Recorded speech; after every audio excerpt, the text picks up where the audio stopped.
Γεια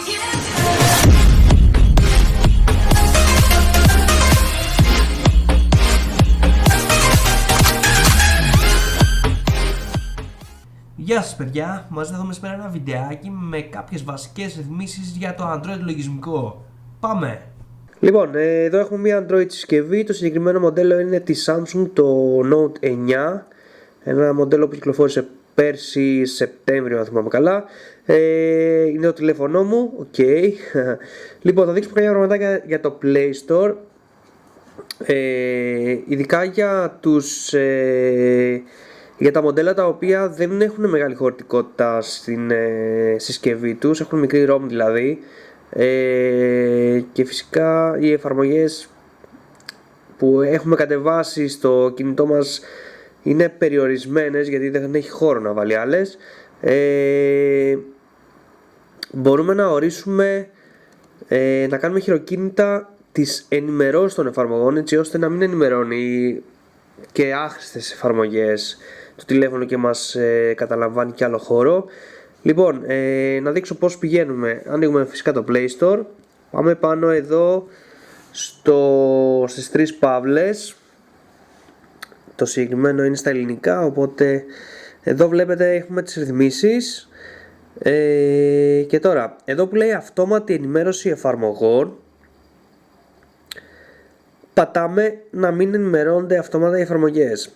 Εγώ το έχω μόνο μέσω Wi-Fi, οπότε μόνο όταν είναι μέσω Wi-Fi για να μην τρώει data, και μπορούμε να το κάνουμε και μέσω οποιοδήποτε δικτύου το οποίο ενημερώνει τα πάντα και μέσω data κινητής τηλεφωνίας. Το αφήνω εγώ μόνο μέσω Wi-Fi όπως το έχω σαν προεπιλογή. Επαναλαμβάνω, εάν δεν θέλουμε να μας πιάνουν χώρο οι ενημερώσεις των εφαρμογών, γιατί αυτό ενημερώνει αυτόματα ό,τι εφαρμογή έχει μέσα στο κινητό.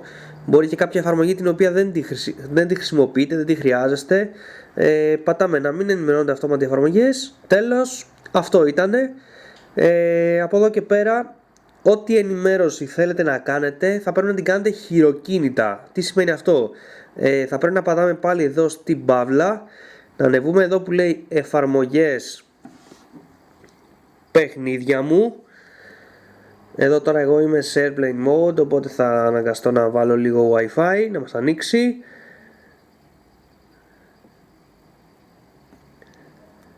Εγώ έχω και μια άλλη επιλογή επίσης, ότι να μου κάνει ενημερώσεις μέσω Wi-Fi μόνο όταν είναι στην πρίζα. Λοιπόν, εδώ όπως βλέπετε τώρα θα μου βγάλει τι ενημερώσεις θέλω να κάνω εγώ χειροκίνητα. Μπορώ να πατήσω ενημέρωση όλων για να τις κάνει όλες, αλλιώς να επιλέξω να κάνω μόνο του Facebook παράδειγμα, ή του NovaGo ή ό,τι άλλο θέλετε εσείς. Αυτό βέβαια θα πρέπει να το τσεκάρετε εσείς χειροκίνητα και μόνοι σας ανατακτά διαστήματα, γιατί μπορεί μια εφαρμογή να βγάλει σήμερα μια ενημέρωση η οποία να έχει κάποια bugs, να μην λειτουργεί σωστά και την επόμενη μέρα ακριβώς να βγάλει δεύτερη ενημέρωση που να διορθώνει αυτά τα bugs.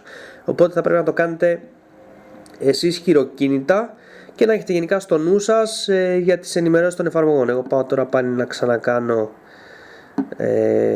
τις ρυθμίσεις όπως τις είχα. Αυτόματη ενημέρωση μέσω Wi-Fi. Εδώ έχω προτίμηση λήψης εφαρμογής. Αυτό είναι όταν την κατεβάζουμε την εφαρμογή, δεν με νοιάζει εμένα πως θα κατεβαίνει. Οπότε ουσιαστικά αυτός είναι ο τρόπος για να κάνουμε χειροκίνητα τις ενημερώσεις μας από το Play Store.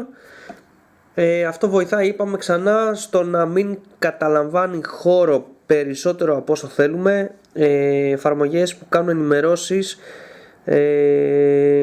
από εφαρμογές που είναι άχρηστες, τέλος πάντων δεν τις χρησιμοποιούμε. Φυσικά μπορούμε να τις διαγράψουμε, έτσι, υπάρχει και αυτός ο τρόπος. Θα το δούμε σε άλλο βιντεάκι αυτό. Αυτό ήταν το βιντεάκι σήμερα για τις ενημερώσεις από το Play Store. Θα τα πούμε στο επόμενο επεισόδιο. Τα λέμε!